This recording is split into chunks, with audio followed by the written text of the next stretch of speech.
So should you buy the iPhone 13 Pro in 2023? Well, it's a little bit complicated and I want to talk about it today. So we're going to touch on the key features just so you guys are aware of it. I'll share my experience with the device and if I think you should get it or not. I personally love the iPhone 13 Pro and I actually still use it daily for my content creation. If you are an iPhone 13 Pro user and you're here just watching this, help us out in the comments and tell us why you like or dislike your device. This video is also in partnership with Mint Mobile, but more about them later. Let's go through the features. The display is a 6.1 Super Retina XDR display. It's very responsive with 120 Hz adaptive refresh rate, and I really like it. This display is gorgeous for video and everyday use, and you get 1200 nits peak brightness outdoors. Some quick fire features: you get ceramic shield on the front, which is a really tough glass for your smartphone. Apple says it's the toughest, but I don't know if that's true. You get a surgical grade stainless steel on the bezel,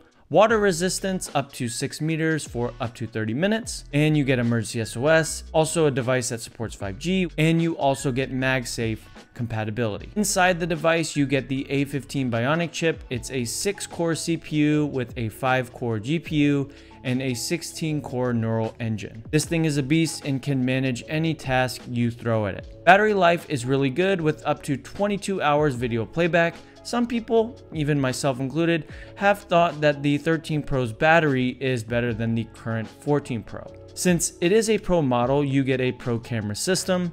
It's 12 megapixels for the main camera. You get an ultra wide and a telephoto lens as well, the true depth front camera, and you get 0.5x, 1x, and 3x optical zoom. Video recording, you can shoot up to 4K. You can also shoot in ProRes video as well, and you can record in cinematic mode, which is pretty cool if you end up wanting to use this a lot for video recording. Starting amount of storage is 128 gigabytes, so just keep that in mind when it comes to ProRes video. Those files are really big, so that size option might not be the best idea.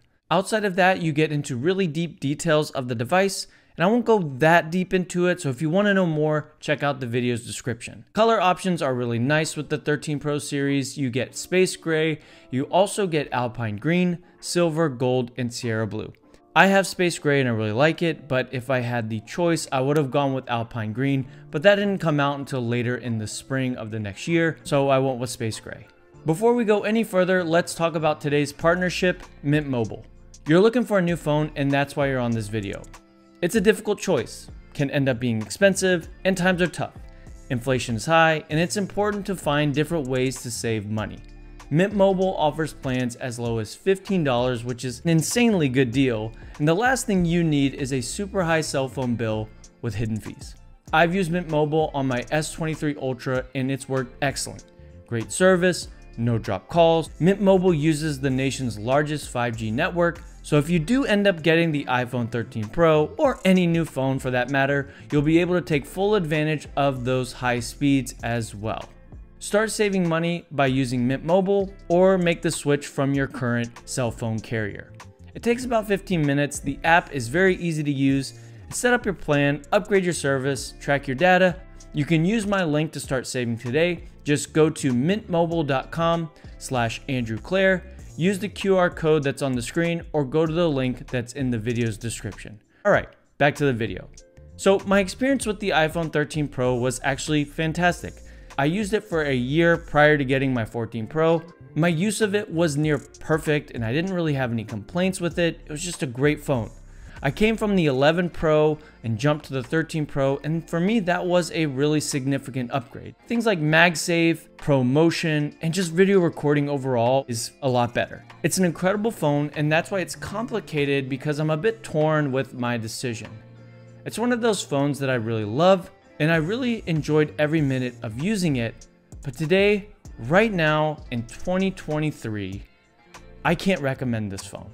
And I have 3 reasons why, and I think you'll agree, of why you should not buy this phone in 2023. Number 3, if you want the latest and greatest, as much as I love the 13 Pro, I wouldn't recommend it over the 14 Pro or Pro Max. With new features like the always on display, dynamic island, and the 48 megapixel camera, the more I think about it, the 14 Pro is just a way better phone.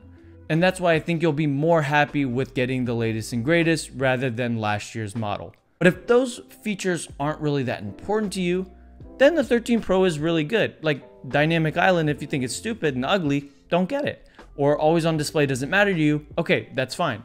But this also leads me into number 2, and that's the price. I recently checked Amazon for a brand new 13 Pro, and it's $899.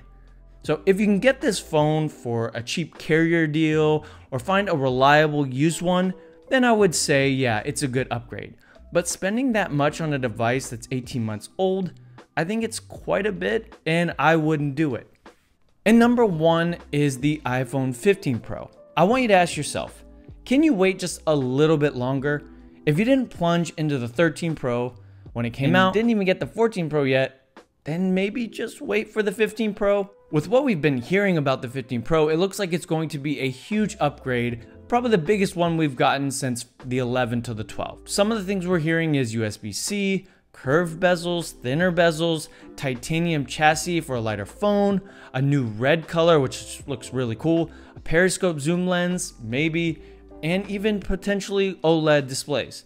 Now, all these rumors are just rumors, so take it with a grain of salt, but I can guarantee this year is probably going to be a huge upgrade, and so it might be worth the wait. So in conclusion, I don't think you should upgrade to the 13 Pro. As much as I love this phone personally, and I'm sure people that have the 13 Pro love this phone, it's just not enough that I can say upgrade this year. And if you have the 13 Pro, you know how great it is, but be honest, the iPhone 14 Pro is simply a better device.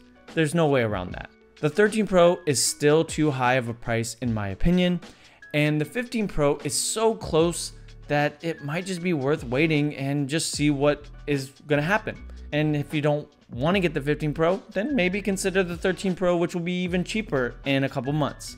So if you're still on the fence, then my video comparing the 14 Pro and the 13 Pro may be helpful, so check it out. And if you enjoyed this video, a sub does go a long way, so that would be very nice. And don't forget about Mint Mobile, link is in the description. Thanks for watching guys, God bless, and I'll see you on the next video.